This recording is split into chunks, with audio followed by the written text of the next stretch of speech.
మిత్రులారా, జవహర్లాల్ నెహ్రూ గారు అంటారు, ఆనకట్టలే ఆధునిక ఆలయాలు అని. ఆయన ఈ మాటలు ఎందుకన్నారంటే, వర్షాలు లేకపోవడంతో కరువు ప్రాంతాల ప్రజలు జంతు బలులు అధికంగా సాగిస్తూ ఉంటారు దేవాలయాల వద్ద. దీనివల్ల హింస, రక్తపాతం పెరుగుతుంది. అంతేగాని వర్షాలు కురవడం అనేది జరిగితే జరుగుతుంది, లేకపోతే లేదు. కానీ అసలు ఆలయాలు ఏంటంటే, ఇలాంటి కరువు సందర్భాలలో ఆనకట్టలు అని జవహర్లాల్ నెహ్రూ గారు అభిప్రాయపడ్డారు. దేవాలయాల దగ్గర మూఢనమ్మకాలు ఆధునికమైన పద్ధతులు కాదు అని నెహ్రూ గారి అభిప్రాయం కాబోలు. కాబట్టి మిత్రులారా, ఆలయాలకు బలులకు బదులుగా మనం ఆనకట్టలు నిర్మించుకుంటే అవే ఆధునిక ఆలయాలుగా మనకు ఉపయోగపడతాయనే దాంట్లో ఎలాంటి సందేహం లేదు. జై హింద్.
వద్దు వద్దు జంతు బలి వద్దు. జంతు బలి ఎందుకు వద్దంటే, వద్దు వద్దు జంతు బలి వద్దు. గైస్, ఈ 3 పాంప్లెట్స్ని నేను ఈ అట్టముక్క మీద అంటిస్తున్నాను, మీరు చూస్తూ ఉన్నారు. ఎందుకంటే ఇదే ఈరోజు మనం జంతు బలికి వ్యతిరేకంగా పోరాడేటువంటి ఆయుధం. మిత్రులారా, దేవాలయాల దగ్గర జంతు బలి సరైన పనేనా కాదా అనే ఒక ప్రశ్నతో గ్రామీణ ప్రజానీకంలో అవగాహన కల్పించేందుకు నేను ఒక అట్టమొక్క మీద ఒక చిన్న ప్రయత్నం చేశాను. ఇప్పుడు మీరు ఆ అట్టమొక్కని చూస్తూ ఉన్నారు. జంతు బలి వద్దు, జంతు బలి ఎలా చేస్తున్నారు, అదేవిధంగా ల్యాంచో అనే అమాయక రైతు పోస్ట్ ఆఫీస్కి వెళ్ళి పోస్ట్లో ఉత్తరం వేస్తాడు. ఆ లెటర్ టు గాడ్ అనే లెసన్లో, 10th క్లాస్ లెసన్లో, అంటే భగవంతుడు పోస్ట్ ఆఫీస్ ద్వారా చేరుకోగలము భగవంతుడిని అనే నమ్మకంతో. ఆర్ యు ఏ ల్యాంచో, నువ్వు ఒక ల్యాంచో అని నేను ఈ జంతుబలి చేసే వాళ్ళని ప్రశ్నిస్తున్నాను. అంటే ల్యాంచోలోని అమాయకత్వం నాకు ఈ జంతుబలి చేసే వాళ్ళలో కనిపిస్తున్నది. కాబట్టి అదేవిధంగా let's find the address of God, భగవంతుని యొక్క అడ్రస్ ఏంటో కనుక్కుందాము అనే ఒక ప్రయత్నం కూడా నేను ఈ వీడియోలో చేశాను. Let's watch all this. ఎందుకంటే how important this video for villagers అనేది మనం ఆలోచిస్తే ఇది చాలా ముఖ్యం మిత్రులారా.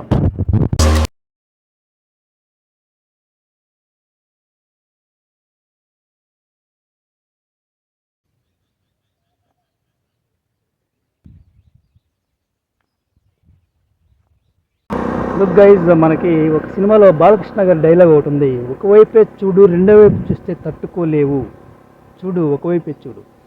సో ఈ ఫెస్టివల్స్ ఏవైతే ఉన్నాయో, అంకలమ్మ, పోలేరమ్మ ఇలాంటి తిరణాలలో మనం ఇంకో ఈ బ్యాక్ సైడ్ ఎలాగ ప్రశాంతంగా ఖాళీగా ఉందో అలాంటి వైపే చూస్తున్నాం. నిజానికి రెండో వైపు చాలా తట్టుకోలేని నిజాలు ఉన్నాయి కొన్ని.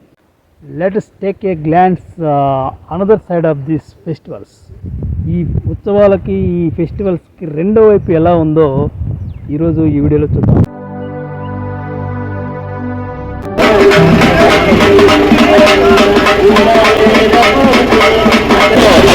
la la la la la la la la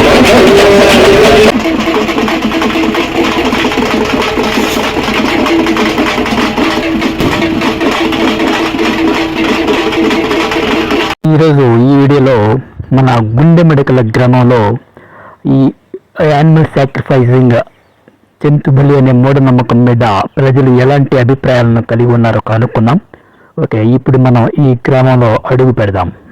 మూఢనమ్మకాలున్న ఊరిలోకి ప్రవేశించాలంటే కొంచెం భయపడతాం. ఆ నమ్మకాలు బలంగా నమ్మే మనుషులున్న వాళ్ళ దగ్గరగా వెళ్ళి మాట్లాడాలన్నా మనకు భయమే.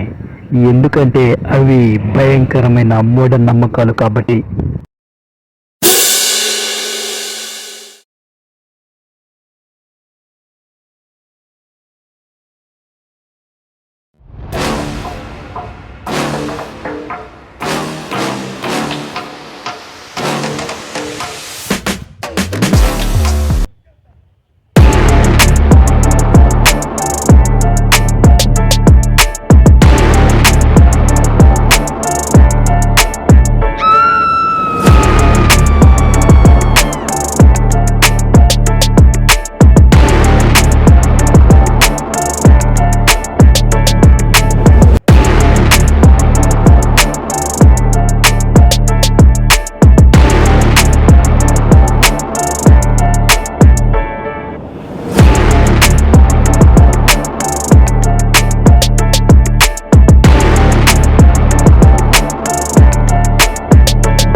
Okay guys, let's smash the superstition animal sacrificing apples. Yes. Guys, superstition animal sacrifices at temples to pieces. వద్దు బాబు, బలులు వద్దు బాబు, వినండి. మనం జంతువులను బలించినంత మాత్రాన వర్షాలు కురుస్తాయని నమ్ముకోవడం కన్నా ఆనకట్టలు, డ్యాముల కొరకు కృషి చేస్తే చాలా చాలా బాగుంటుంది.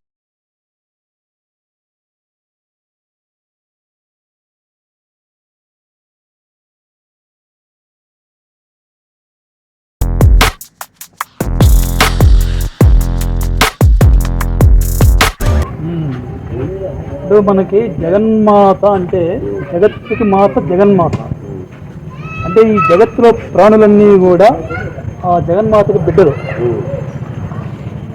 అంటే మనం బలి ఇచ్చేటువంటిది జగన్మాతకి, ఆమె బిడ్డలను ఆమెకి బలి ఇస్తున్నాము.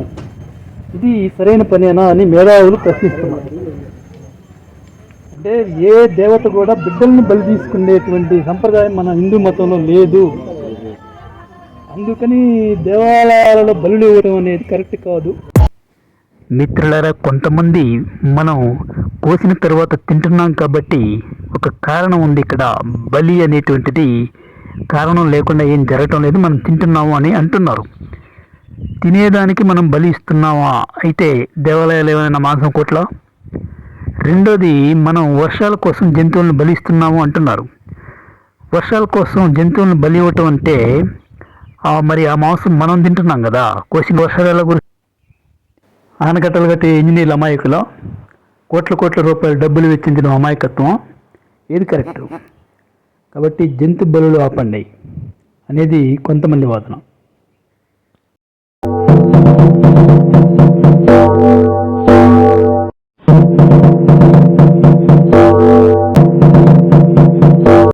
ఇప్పుడు మనకి ఆహారంలో మాంసం కావాలి, ఒక వైద్యుడు చెప్పాడు తినాలి అని తెచ్చుకొని తింటాం అత్యవసరం కొరకు, లేదా శరీరం ఏదో దృఢపడుతుందని, ఏదో ఒక ఆరోగ్యం కోసం మనం తింటాం. కానీ ఇక్కడ బలి అనేటువంటి కాన్సెప్ట్లో ఎవరో చెప్తారు, మనం పలానా శక్తికి, పలానా వ్యక్తిని, పలానా జంతువుని, పలానా ఆడపిల్లని, పలానా వాళ్ళని బలి ఇవ్వాలి, అది ఇదని. అప్పుడు కొంతమంది దాన్ని ఫాలో అవుతున్నారు. అది ఇక్కడ ప్రమాదకరం అని చెప్తున్నారు మేధావులు. మనం దేవతల కొరకు బలి ఇస్తున్నప్పుడు దాన్ని బలి అని ఎందుకు వాడుతున్నాం ఆ పదాన్ని అంటే, అది బలి కాబట్టి, చెయ్యని నేరానికి శిక్ష కాబట్టి బలి అనే పదం వాడుతున్నాం. అంతేగాని ప్రసాదం అని అనటం లేదుగా, పొంగలి అని అనటం లేదు, బలి అంటున్నాం. కాబట్టి బలి అనే పదంలోనే తప్పు ఉంది. సో దేవతలకు బలి ఇవ్వటం అంటే ఇంకా న్యాయం ఎక్కడ, ధర్మం ఎక్కడ? I am Mohit Kumar, 9th class. జంతువులు బలి వద్దు. ఈ విద్యార్థికి జంతు బలి వద్దు అనేటువంటి అభిప్రాయానికి వచ్చాడు. అతను జంతు బలికి వ్యతిరేకంగా సపోర్ట్ చేస్తున్నాడు. దేవాలయాలు కూడా బలి ఇచ్చే మూఢనమ్మకం అని దానికి మనం కూడా ఒక మద్దతు. ఇప్పుడు ఇది పేపర్ స్టేట్మెంట్ గెలిచా.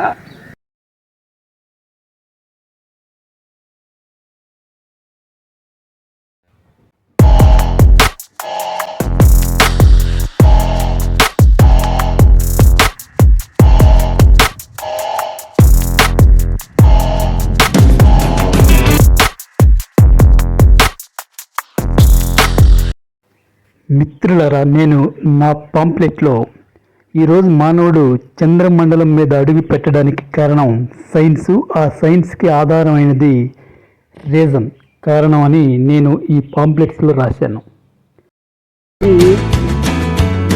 అనే ఒక రైతు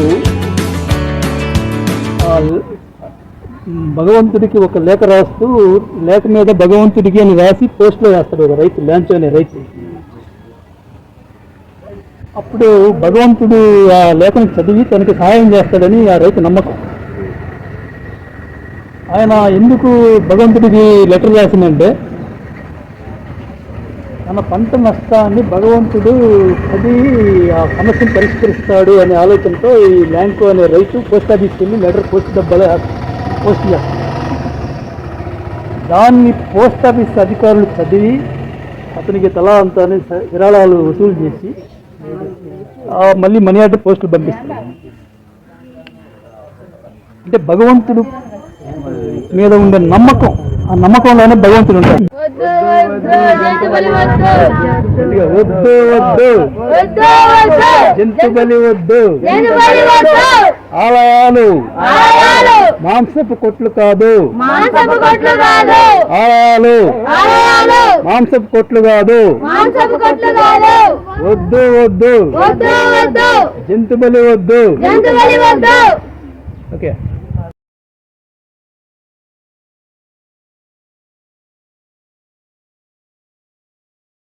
భగవంతుడు ఎక్కడుంటాడు అంటే మన నమ్మకంలోనే ఉన్నాడు భగవంతుడు. దాన్ని నిరూపించిన వ్యక్తి ప్రహ్లాదుడు. అంటే ప్రహ్లాదుడు భగవంతుడు ఉన్నాడు అని నమ్మాడు. ఎక్కడ పడితే అక్కడ ఉన్నాడు భగవంతుడు అని నమ్మాడు.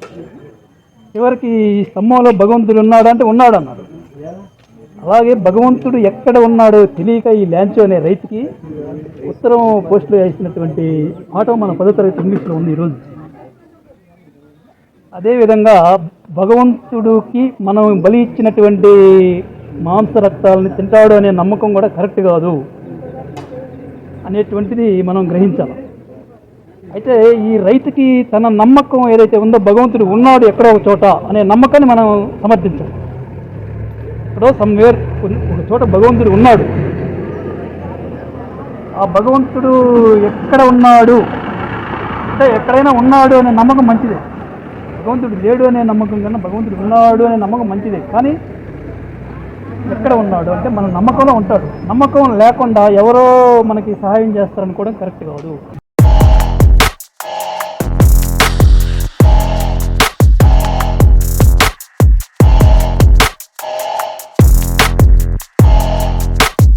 లుక్ ఫ్రెండ్స్, మనకి పొలిటికల్ కాన్షియస్నెస్ అనేది స్పిరిచువల్ కాన్షియస్నెస్తో రిలేటెడ్ అయి ఉన్నటువంటి విషయం అన్నమాట.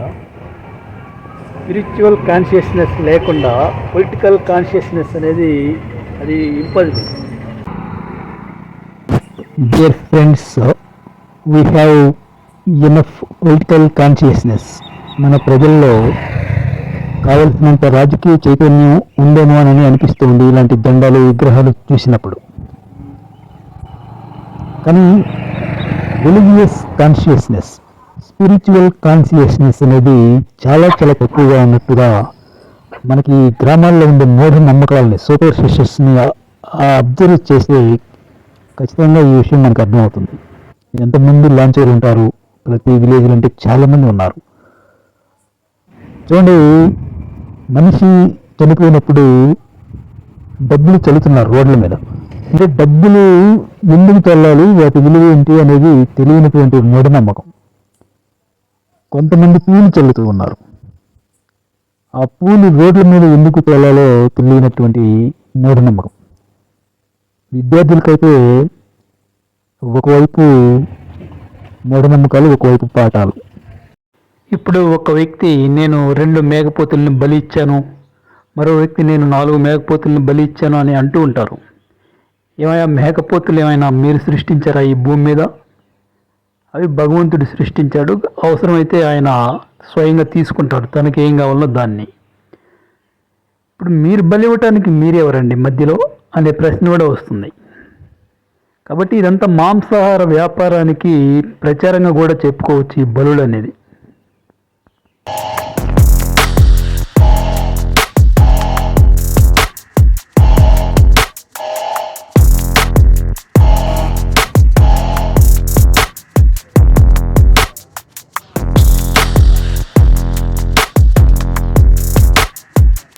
The address of the God is belief.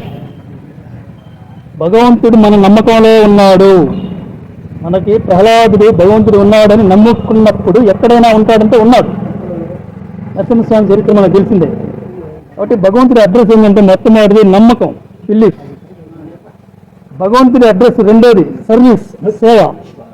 మానవ సేవే మానవ సేవ మానవ సేవ అన్నారు. కాబట్టి భగవంతుడి అడ్రస్ రెండో లైను సేవ, సర్వీస్లో ఉంటాడు. మూడో లైన్ భగవంతుడి అడ్రస్ మూడో line the address of the God is justice, ధర్మంలో ఉంటాడు. భగవంతుడు ధర్మంలో ఉన్నాడు.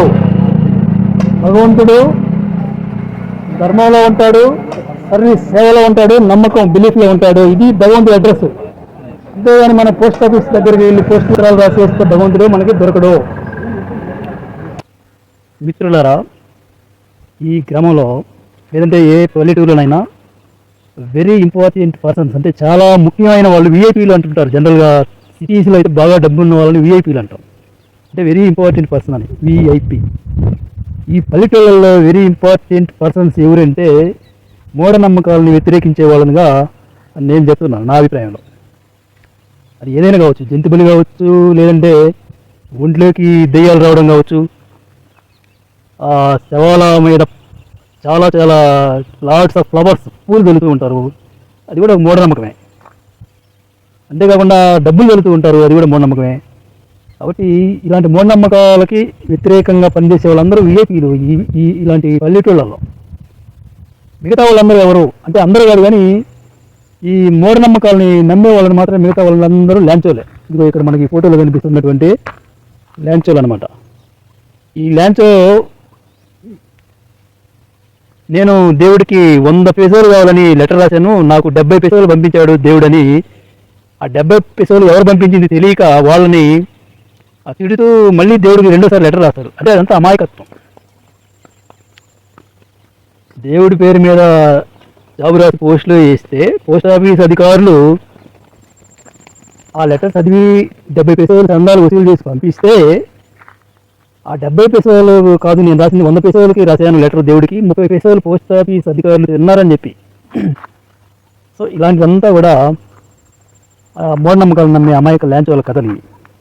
కాబట్టి నువ్వు ల్యాంచోవా ఈ ఊర్లో విఐపీవా అని తెలుసుకోవాలి.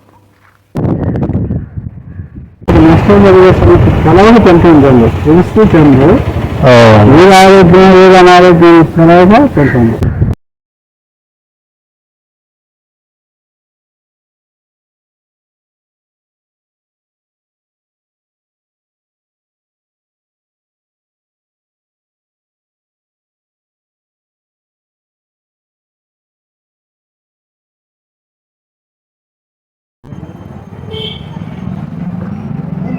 ఇప్పుడు ఇది ల్యాంచో అనే ఒక రైతు భగవంతుడికి ఒక లేఖ రాస్తూ లేఖ మీద భగవంతుడికి అని రాసి పోస్ట్లో వేస్తాడు ఒక రైతు, ల్యాంచో అనే రైతు. అప్పుడు భగవంతుడు ఆ లేఖను చదివి తనకి సహాయం చేస్తాడని ఆ రైతు నమ్మకం మీద ఉండే నమ్మకం, ఆ నమ్మకంలోనే భగవంతుడు ఉంటాడు.